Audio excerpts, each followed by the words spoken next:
Hey, good afternoon, everyone. It's me, Nisi. Hey, I am coming to you guys today to discuss a very good topic. And I'm going to try to make this as short as possible, but I do want to read a couple of scriptures.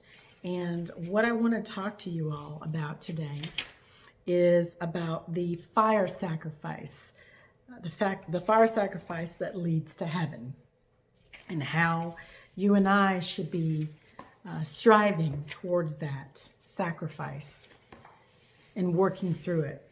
I'm going to be reading from a couple of different ancient texts.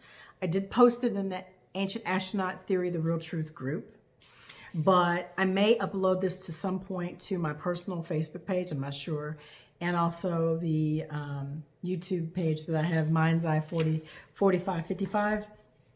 So I'm going to read off really quickly the scriptures, okay? And so you guys can write them down and then possibly go out there online and Google them and read them for yourself.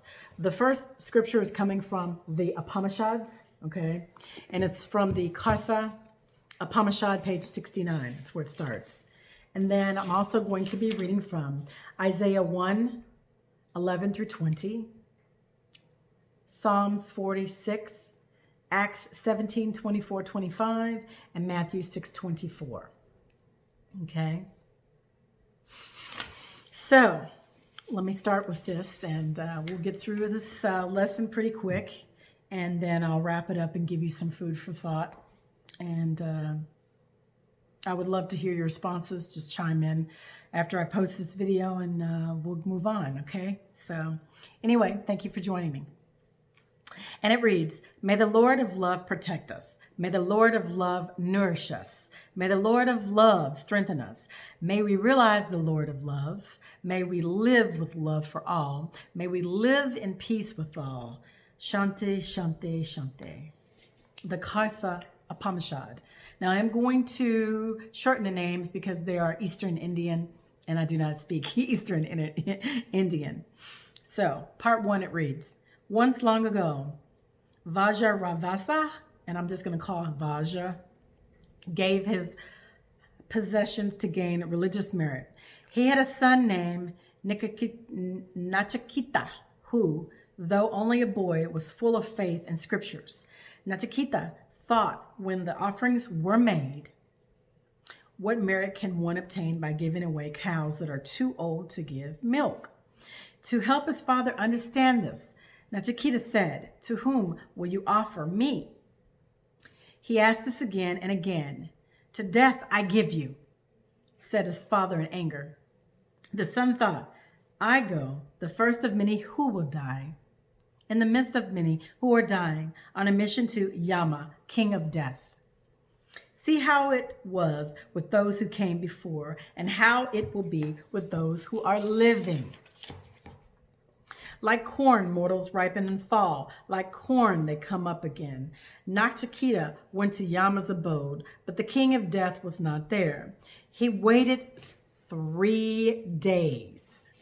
When Yama returned, he heard a voice say, 'When a spiritual guest enters the house, like a bright flame, he must be received well, with water to wash his feet. Far from wise are those who are not hospitable. To such a guest, they will lose all their hopes, the religious merit they have acquired, their sons and their cattle.' Then Yama speaks on. He says, 'O spiritual guest, I grant you 3 boons to atone for the 3 inhospitable nights you have spent in my abode, and ask for 3 boons, 1 for each night.'" Okay, this is key. Nachiketa then says, "O king of death, as first of these boons, grant that my father's anger be appeased, so he may recognize me when I return and receive me with love. I grant you that your father, the son of Udala and Aruna, will love you as in the past. When he sees you released from the jaws of death, he will sleep again with a mind at peace." Nachiketa says, "There is no fear at all in heaven, for you are not there, neither old age nor death, passing beyond hunger and thirst and pain. All rejoice in the kingdom of heaven. You know the fire sacrifice that leads to heaven. O King of death, I have full faith in you and ask for instruction. Let this be your second boon to me. So it's 2. Yama responds, yes, I do know, Nakachita, and shall teach you the fire sacrifice that leads to heaven and sustains the world. The knowledge concealed in the heart. Now listen. Then Nakachita says, the narrator reads on, says, then the king of the death taught Nakashita how to perform the fire sacrifice, how to erect the altar for worshiping the fire from which the universe evolves. When the boy repeated his instruction, the dread king of death was well pleased and said to Yama, let me give you a special boon. The sacrifice shall be called by your name, Nakachita. Accept from me this many-hued chain, too. Many-hued chain, are you following it now? Those who have thrice performed this sacrifice realize their unity with father, mother, and teacher, and discharge the 3 duties of studying the scriptures, ritual worship, and giving alms to those in need, rise above birth and death. Knowing the God of fire, born of Brahma, they attain perfect peace. Those who carry out this triple duty, conscious of its full meaning, will shake off the dread noose of death and transcend sorrow to enjoy the world of heaven.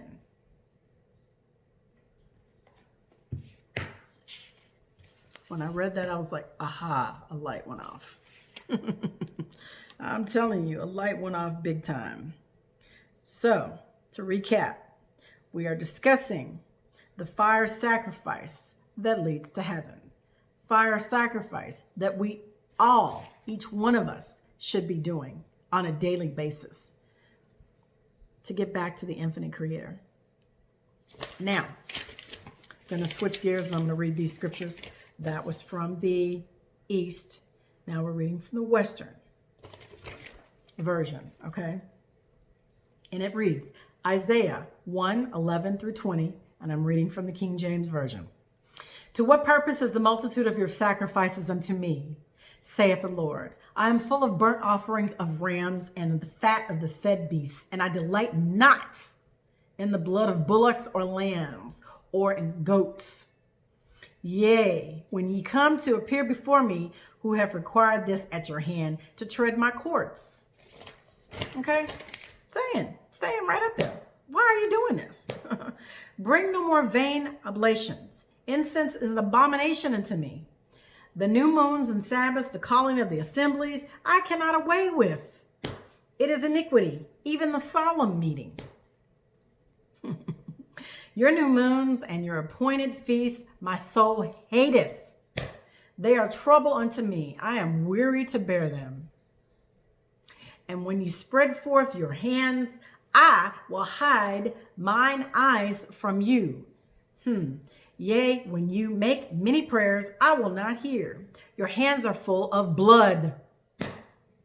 Wash you, make you clean. Put away the evil of your doings from before mine eyes cease to do evil. Learn to do well, seek judgment, relieve the oppressed, judge the fatherless, and plead for the widow.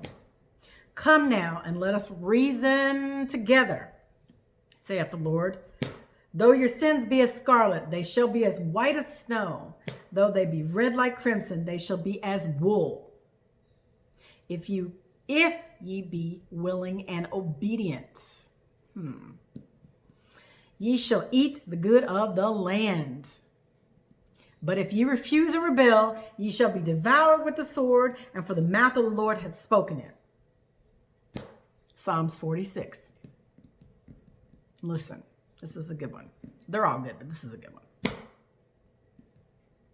Actually, they're all good. Sacrifice and offering thou didst not desire.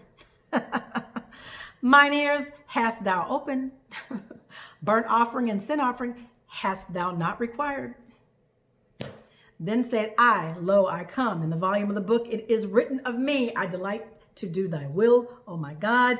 Ye, that law is within my heart. Acts 17, 24, 25, King James Version. It's my favorite one. God that made the world of all things therein, seeing that he is Lord of heaven and earth, every single universe, microcosm, macrocosm. God that made the world of all things therein, seeing that he is Lord of heaven and earth, dwelleth not in temples made with hands.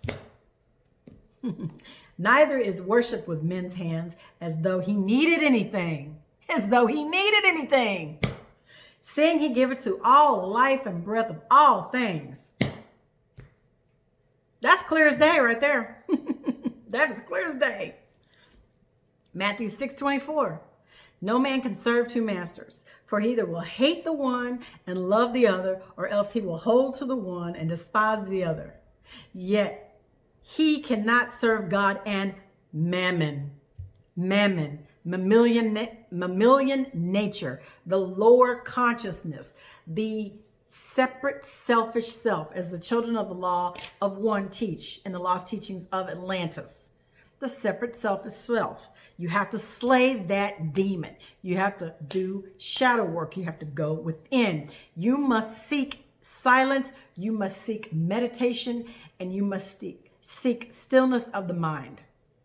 We have been taught and indoctrinated since birth that we have to do these things outwardly. We have to do these things. We have to go in these temples. We have to go in these buildings. We have to pay tithes.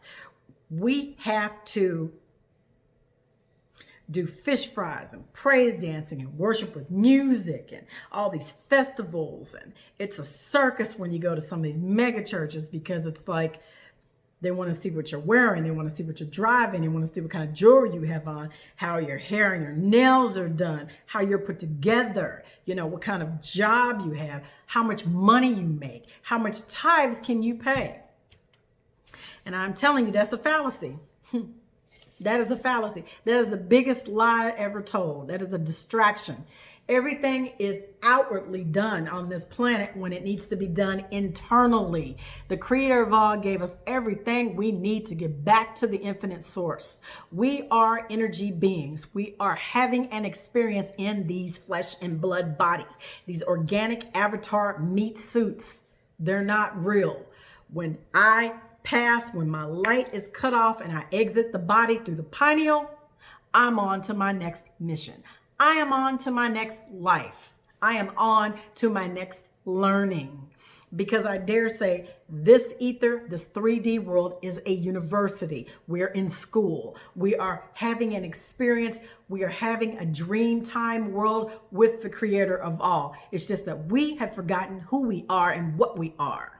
And when you're feeding this up here with all this negativity and all this distraction, you are staying in the mammalian state. You are staying in the lower state, lower vibration. It is crucial that we raise our consciousness, raise our energy, raise our state, so that we can tap into the pineal. And so we can reconnect with the creator of all before we leave these vessels. That is the challenge. That is the key. And by the sacrificing outwardly of killing animals and raping and torturing children, small children and boys, and all the pedophilia that's going on, all the lewd, crazy stuff that's going on, the creator of all doesn't want that. Never wanted it to begin with. You don't have to do all that showboat. You don't have to do any of that stuff. The fire sacrifice is you going in within yourself and you slaying that inner beast, that inner separate self. Because I dare say the problem with this world is that we do not, one, put God first and love the creator with all our heart and mind. Because if we did, we wouldn't be treating each other the way we treat us, based on the color of our skin or our hair or the wealth or the lack of education or education. We are, or gender, sex. We are living in a dream world. My Native American culture, when I take on this avatar form and I assume this role, if you want to be technical about it, the Native Americans call it a dream world, a sleepy time world. It's known all around this planet and the Aboriginals from our star brothers. They taught us. They created us. We are seated here on this planet. We've been deceived. And in order for us to get back to the infinite source, there are things that we need to come to a realization on. There are things that we need to accept. There are things that we need to put in perspective. And reading these scriptures, tying the East to the West, it makes sense. The scriptures are saying the same thing. They're saying it different ways, but they're saying the same thing. The fire sacrifice, the sweet smelling savor, the sacrifice that you can make to the creator of all doesn't need any physicality. It only needs you to dream with it. It only needs you to have the stillness, the oneness with it. That's all it needs. That's all it needs. And for you to reconnect to your higher self, your higher state of consciousness. Slaying that inner beast. They were doing these things outwardly, sacrificing these bulls. Okay? They were sacrificing these creatures. You see the bull Mithra cult. You see Moloch. You find, what kind of beast is he, really? When you read these in scriptures. Were they physical beings that were here thousands of years ago? Yes, but there is a story behind it. There are layers within these scriptures when you read them. It also states of a physicality. Yes, it gives you history. It tells you what they did. But it also talks about the inner workings of man. And when I say man, I mean women and men, male and female. It talks about the inner workings of us in our consciousness and what we have to lie down, what we have to slay, what we have to give up. It is the ego. It is the separate, selfish self. Can't make it any clearer than that. Can't serve two masters. You know, you will love the one or hate the other. So we are in this state right now in 3D, in third density, where we are at a lower state of vibration, a lower state of consciousness. This planet is not ready to evolve consciously. I hate to say it. Even though there are star seeds here and star seeds have been activated, it is our job to teach, and it is our job to show and love and to explain. You know, when you are heavily indoctrinated or when you are taught a certain thing and you pull back and you step away from it and you start doing your own research, you start reading and studying thyself approved, and you assimilate this information, not just sticking to one text. When you read them all, you peel back the filters, you peel back the layers. And that is what we need to do. We need to shed all of the selfishness that's going on in this planet and become one being, as we all are, because we are fractal pieces of the infinite creator. All this sacrificing that things have been written in ancient text, they didn't need to do it then. And we're still doing it now. We're just doing it a different way. We're doing it by chasing the material aspects, by putting those things first. It's nice to have a nice home, nice vehicles, nice job, education, money, but that is not what is going to get you to back to the infinite creator. The energy that is powering these vessels, make no mistake about it. These are vessels, okay? When you pass, they've got to dispose of that body. Your light energy is gone. You can weigh the body before it dies, and you can weigh it after they've exited the building, after they've exited the vessel. It weighs less when the spirit leaves. It is a proven fact. Your energy body is powering this meat suit. And all of these things that we're putting in front of ourselves as a distraction to keep us separate and selfish away from the creator. Going into these buildings and worshiping and giving tithes and things like that, you need churches for community, yes, and I'm not knocking that. What I'm simply saying to you is don't be deceived thinking that just because I live righteously and I'm going to church and I've got this great job and I'm tithing, I'm paying my taxes, I'm going on vacation, my kids are going to the finest school, they've got education, you know, they're graduating from college, law school, you know, medical school, whatever. You're missing the mark. You're completely missing the mark. You're just you're serving another master. You're not serving the creator. You're deceiving yourself. You really are. You're deceiving yourself. I deceived myself for a long time. I had to wake up to the reality too. I'm not perfect. Nobody is. But we're all trying to get to that one goal. And that one goal is to get back to the infinite source, Allah. There is only one God, the creator of all, the dweller. And the dweller lives within us because the energy is within us that powers these avatar bodies. And until people understand that we are not our bodies and that we are infinite, immortal beings, I wrote on the back of this whiteboard right here. I wrote, nothing is true, everything is permitted. Everything we've been taught, not true. Everything is permitted. And I'll cover that in another lesson. I also wrote on the back of this board, what do you do with infinity? What do you do with infinity?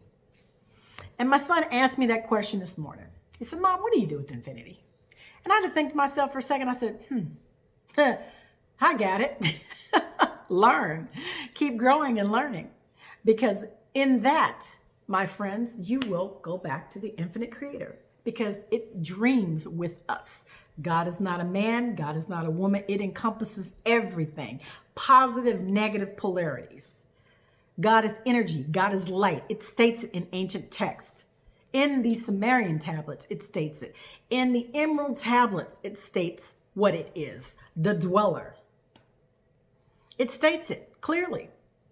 You can see it in the nature, in the trees, and the grass, and the birds, all these different species that are on this planet that were seated like we were, okay? Why, when in animal kingdom and in nature, these things can coexist, but we as humans cannot? Makes no sense. It's because we've been deceived. It's because we've been indoctrinated and taught a certain thing. You have to unlearn everything you have learned. And that, my friends, is the key to it. In a simple nutshell, it's easier said than done. Yeah, I know, because we're in a distraction. Our cell phones, our tablets, the family, work, religion, all these things are distraction. And it's all by design. It is to keep us dumbed down, lower state of vibration, so that we cannot rise together as one creative, collective, cosmic family, rise back to the infinite creator. As the fractal pieces were shed, we are shed fractal pieces of light. We must all come back together and rise up, or do it at your own path, at your own pace, at your own journey. So I ask you tonight, this afternoon, and I'm wrapping this up. It's 20 minutes now. I'm wrapping this up. What do you do with infinity? We are immortal. You're seeing me out of the camera. I look the way I am right now. But when I die, when I pass and I come back, if I don't ascend and I don't tap into the infinite creator with the use of this third eye, then I will come back and continue to learn and grow on my journey. The key is you need to do that before you pass. You need to come, I'm not going to say self-realize, because I think at this point, if you're in this group, you're pretty much on that road to your self-realization. You already know who you are. You know that you're immortal, okay? And you know that things affect this temple, this body. The body is the antenna. The pineal gland is a computer. Your brain is a computer, okay? Organic computer. So we've passed that point. We all understand that. The world does not understand that. They're still caught up on praising entities that ascended from the fall. Let me rephrase that. That's wrong. They are caught up on praising or worshiping beings that came here to help human conscious evolve and to save the humanimals, the initial first wavers that came as per the lost teaching of Atlantis, okay? These beings were interdimensional and extra-dimensional, okay? Interdimensional and extraterrestrial, okay? They could still be in the same 3D density, or they could be higher realms of heaven or higher realms of heaven or consciousness, okay? So the majority of people on this planet are still worshiping Yeshua, Buddha, Muhammad, all these other deities or other beings that came here to try to teach us a lesson and show us what we need to do to wake up and to get back to the one.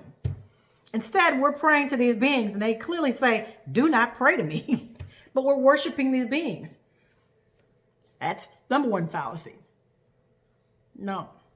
It is not up to those beings to save us. It is up to ourselves, because the kingdom of heaven is within each one of us, each one of the beings here on this planet. The kingdom of heaven is within us because it is energy, it is light, and when you die, you can't take this body with you.